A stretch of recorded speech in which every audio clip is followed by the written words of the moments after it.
Good morning students. This is another video of your chapter 4, that is agriculture.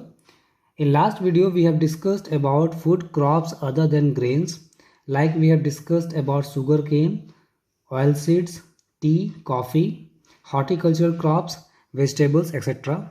In this video we'll focus on non-food crops. So we are going to start this topic and we'll start with a very important crop of India, that is rubber. So in non-food crops, the very first name is rubber, and it is an equatorial crop which is grown also in tropical and subtropical conditions. It requires moist and humid climate, and that's why in southern part of India and some parts of Meghalaya or eastern part of India it is grown. Temperature should be above 25 degrees Celsius and rainfall required is above 200 centimeter. It means it requires moist and humid climate. It is a very important industrial raw material as today the usage of rubber is increasing immensely. आज इसकी demand बहुत ज़्यादा है. House hold demand से लेकर industries में इसकी demand बहुत ज़्यादा है. मेनली टायर, ट्यूब्स या बहुत सारे ऐसे प्रोडक्ट्स जो हम घरों में इस्तेमाल करते हैं उनमें रबर का इस्तेमाल होता है. सो रबर की डिमांड जो है काफ़ी ज़्यादा इंक्रीज़ हो रही है. स्टेट्स जो इसमें काफ़ी आगे हैं इन टर्म्स ऑफ प्रोडक्शन, इनके नाम है केरला, तमिलनाडु, कर्नाटका. अंडमान एंड निकोबार आइलैंड्स भी इसमें आते हैं, यहाँ भी होता है, लेकिन maximum about 90% of the production is done in Kerala. तो केरला पूरे इंडिया में इन terms of production of rubber ranks 1. Eastern states like Meghalaya, यहाँ भी रबर प्रोडक्शन होता है. इंडिया जो है वर्ल्ड में अभी 4th रैंक करता है in terms of rubber production. So India में आप देख सकते हो if it is in the top 5 countries in terms of production, it means in India there is a huge demand as well as market is available. तो India में जो हमारी country की डिमांड है वो भी काफ़ी ज़्यादा है, इसलिए रबर का प्रोडक्शन काफ़ी ज़्यादा है यहाँ पर. For examination point of view also, it is very important to know that what are the geographical conditions required to grow rubber. So here once again I am repeating it: moist humid climate, temperature should be above 25 degrees Celsius, rainfall above 200 centimeter, and it is an important industrial raw material. States are also very important and Kerala is the most important one. Next crops that we are going to discuss about fiber crops, जिनकी demand आज India में बहुत ज़्यादा बढ़ रही है. और India is known in ancient time for such crops like cotton.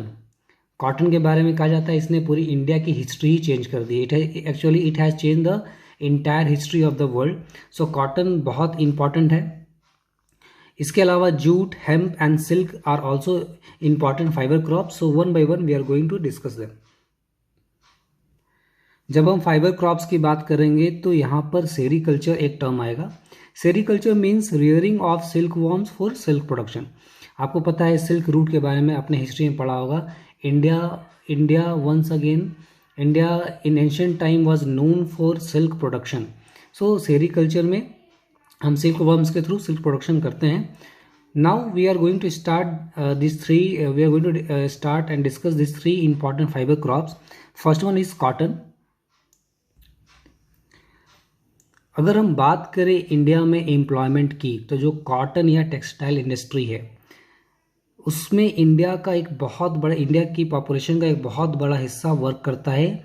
It means cotton industry या इंडायरेक्टली हम बोले टेक्सटाइल इंडस्ट्री, उसमें इंडिया के मिलियंस ऑफ पीपल को जॉब मिला हुआ है. कॉटन एक खरीफ क्रॉप है, इंडियन ऑरिजिन है और एक बहुत अच्छी क्वालिटी का कॉटन हम प्रोड्यूस कर पाते हैं. It is the main raw material for textile industry and India is second largest producer after China. India ranks second in world in terms of cotton production after China. It requires high temperature and light rainfall or proper irrigation, and there should be frost free days around 210 days. Many times in examination questions has been asked that which crop requires almost 200 days of frost free days. So your answer will be cotton. It requires bright sunshine. States which are rich in terms of production of cotton: Maharashtra, Gujarat, MP, Karnataka, Andhra Pradesh, Tamil Nadu, Punjab, Haryana and UP. So cotton is a very important crop for India. Students, आप जब भी अपनी book को खोलेंगे और इन chapters को आप पढ़ेंगे तो whatever the points that I have written here, आप उन पॉइंट्स को पढ़कर दिमाग में रखकर आप इन चैप्टर्स को पढ़ेंगे तो आपको सारी टॉपिक्स बहुत इजीली क्लियर हो जाएगी. Next important fiber crop is jute, and jute is known as golden fiber. Why it is known as golden fiber? Because इसका जो डिमांड है वो इमेंसली इंक्रीज हो रहा है और ये बहुत इंपॉर्टेंट है इन टर्म्स ऑफ पैकेजिंग, और इसका जो वेरियस यूजेस है खासकर इंडस्ट्रीज में वो बहुत बढ़ रहा है. It is termed as golden fibre.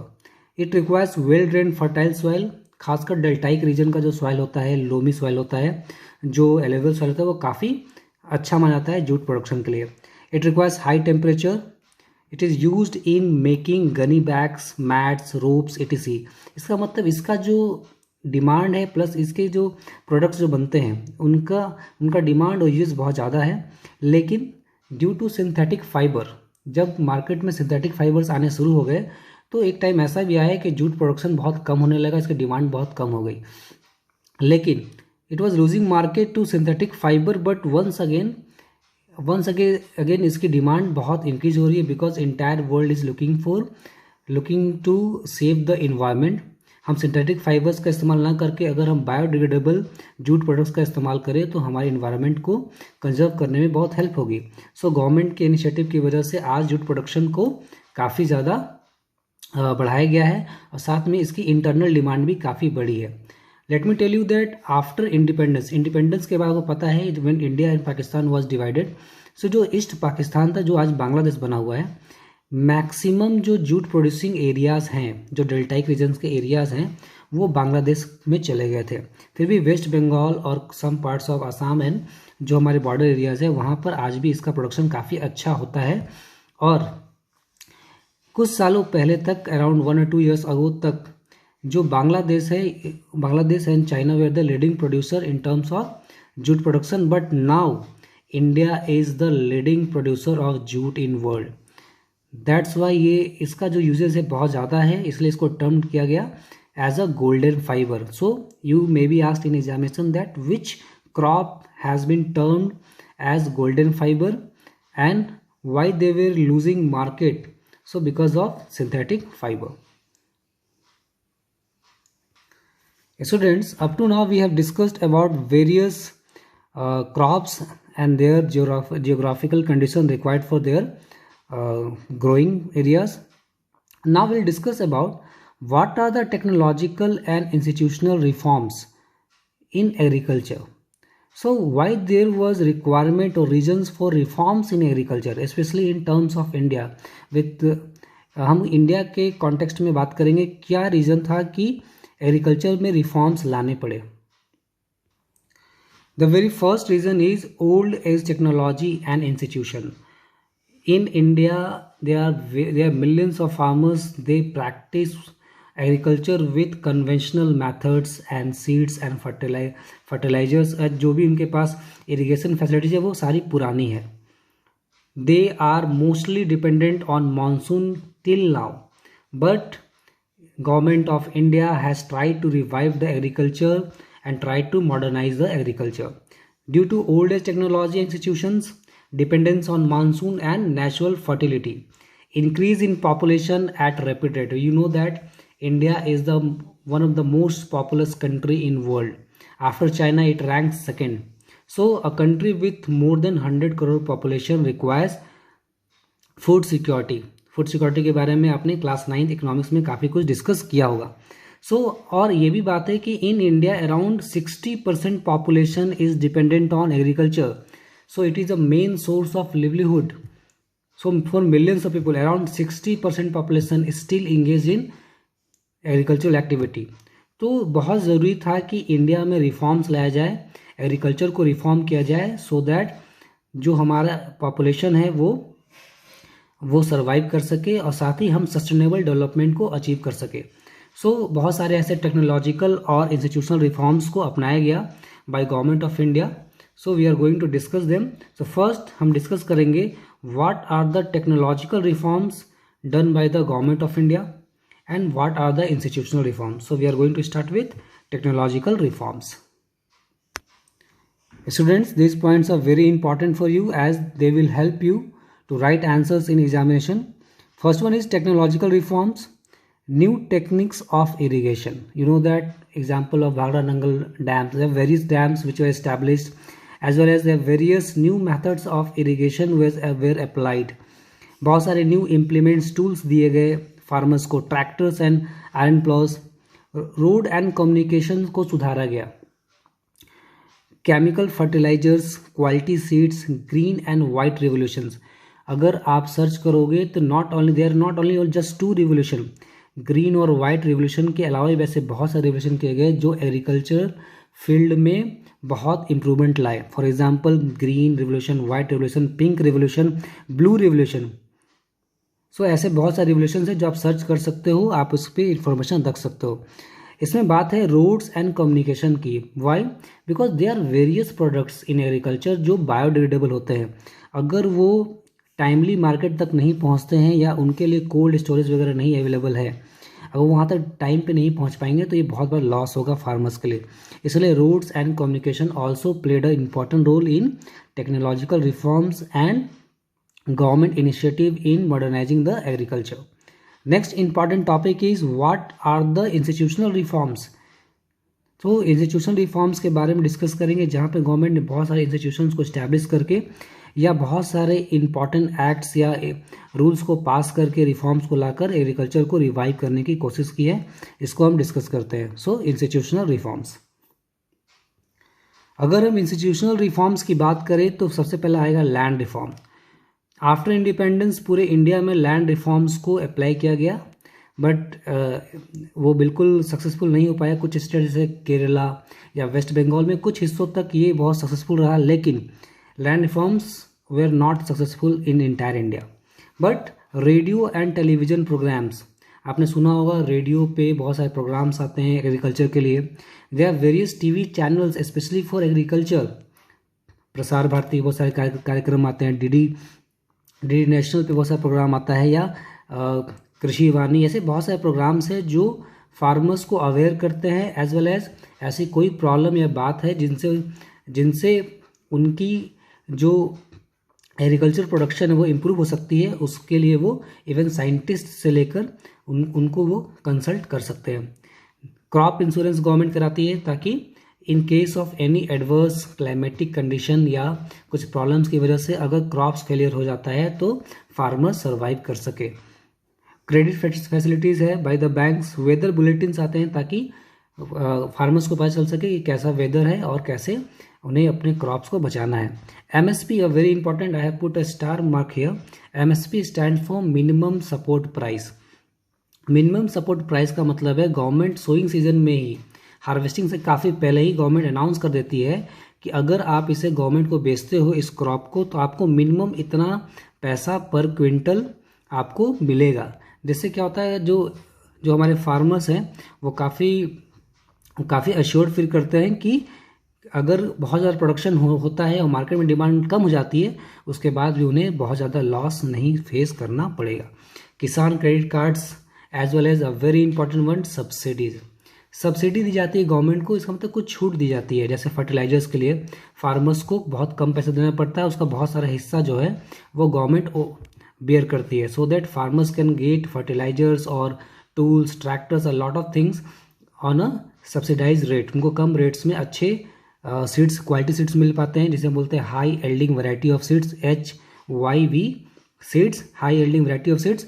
तो इस तरह से गवर्नमेंट ने इंस्टीट्यूशनल रिफॉर्म्स को अप्लाई कर they have tried to modernize the Indian agriculture. So these all points are very very important and they are going to help you in writing answers for the examination. Students, हम बात कर रहे हैं agriculture की तो कहीं ना कहीं GDP में इसके रूल के बारे में डिस्कस करना बहुत ज़रूरी है. So contribution of agriculture to national economy, employment and output. अभी हमने कुछ देर पहले डिस्कस किया कि around 60% of population is still engaged in agriculture. So आप समझ सकते हो कि एम्प्लॉयमेंट में बहुत बड़ा रोल है एग्रीकल्चर का. And gross domestic product in GDP इसका कंट्रीब्यूशन बहुत इमेंस है। ड्यूरिंग टाइम ऑफ इंडिपेंडेंस इसका कंट्रीब्यूशन बहुत ज़्यादा था, but now as the service sector is the leading sector in terms of production in GDP. So service sector तो improve हो ही रहा है, लेकिन a country can not survive, a country like India cannot survive without modernizing its agriculture because it has a huge population, because agriculture is the mainstay of Indian economy and there is declining trend in the contribution towards GDP। मैंने discuss किया, आपने class 9 में पढ़ा भी होगा कि GDP में जो कंट्रीब्यूशन है, इकोनॉमी जो कंट्रीब्यूशन है एग्रीकल्चर का, वो डिक्लाइन कर रहा है। आज सर्विस सेक्टर है जो है लीडिंग कंट्रीब्यूटर है, लेकिन इसका ये मतलब बिल्कुल नहीं कि हमारी कंट्री में जो इम्पॉर्टेंस एग्रीकल्चर की वो कम हो गई है। स्टिल 52% पॉपुलेशन कहीं ना कहीं इससे डायरेक्टली और इनडायरेक्टली एम्प्लॉयड दिख रहे हैं, मगर ये जो ट्रेंड है वो डिक्लाइन हो रहा है। So a country of more than 100 crore population, उस कंट्री में अगर हम एग्रीकल्चर को रिवाइव नहीं करेंगे तो एक बहुत बड़ा क्वेश्चन मार्क खड़ा हो जाएगा हमारे फूड सिक्योरिटी पे as well as the sustainable development पे। So what are the effects of declining trend in agriculture? We are going to discuss. It is a very important one. This is a very serious concern because employment is one of the biggest challenges for any government। सभी लोगों को employment, किसी भी government के लिए employment generate करना सबसे important होता है, और हमारी कंट्री की पॉपुलेशन काफ़ी ज़्यादा है, तो एक बहुत सीरियस कंसर्न है। हमने देखा है कि there is decline in employment opportunities that lead to decline in other spheres like industry and services।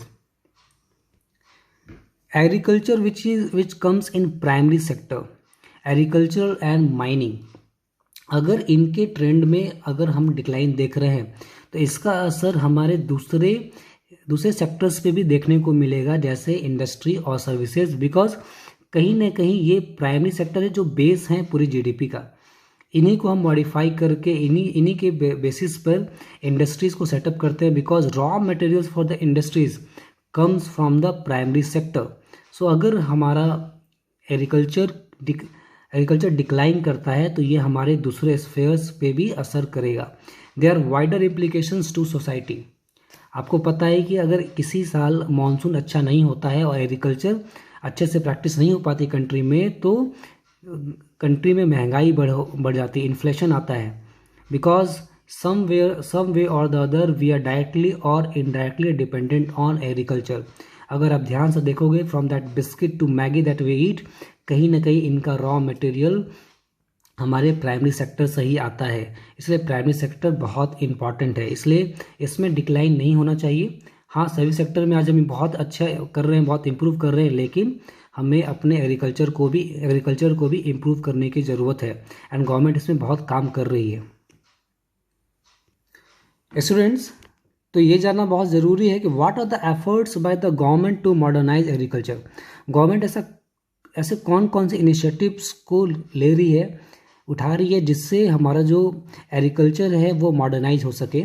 So there first one is there is establishment of Indian council of agricultural research ICAR। Many times ये questions आ चुके हैं कि आप ऐसे efforts या ऐसे initiatives को लिस्ट करो जिससे गवर्नमेंट ने हमारे एग्रीकल्चर को मॉडर्नाइज करने की कोशिश की है। तो these are the efforts by the government to modernize agriculture. First one is establishment of ICAR, Indian council of agricultural research.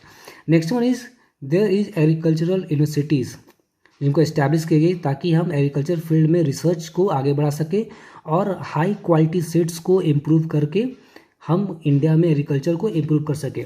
आप बोलोगे सर इसकी ज़रूरत क्या है? सोचो, a country like India, population is more than 100 crore. We are just having around 2.4% of the total land mass on the earth, and we are a country which is going to face scarcity in terms of water. आपने पढ़ा ही उस last chapter में कि world के maximum हिस्सों में ये होने वाला है कि एक्यूट वाटर स्कार्सिटी को फेस करना पड़ेगा। रीज़न क्या है? Due to climate change, and as we are not able to conserve our resources properly, we are not using our resources in a judicious manner। so उस country में अगर हम high yielding variety of seeds को इस्तेमाल करके, quality seeds को इस्तेमाल करके, वाटर कंजर्व करके ऐसे सीड्स का इस्तेमाल करें जो कम से कम वाटर कंज्यूम करके अच्छा प्रोडक्शन दे सके, जिससे हमारी कंट्री में जो इम्पॉर्टेंट क्वेश्चन मार्क बन रहा है in terms of food security उसको हम सस्टेन कर सके। बिकॉज आपको पता है कि इस कंट्री में फूड सिक्योरिटी एक बहुत इंपॉर्टेंट चैलेंज है, because they are millions who are not able to get 2 squares meal of day. उनको 2 टाइम का खाना ढंग से नहीं मिल पाता। और जबकि हमारी कंट्री में प्रोडक्शन आज भी in terms of agriculture production we are leading producer in the world. एक टाइम था जब India was not set to be self sufficient, but now we are producing more than what is required, but still there is question mark in terms of food security। इसके अलावा government ने horticultural development को improve किया, जिसमें आपने पढ़ा है कि वेजिटेबल्स एंड फ्रूट्स के बारे में लास्ट वीडियो में डिस्कस भी किया था।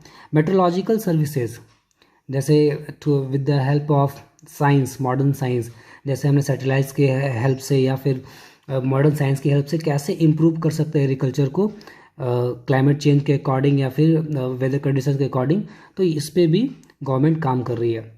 And one of the most important thing is that development of rural infrastructure like roads, mandis.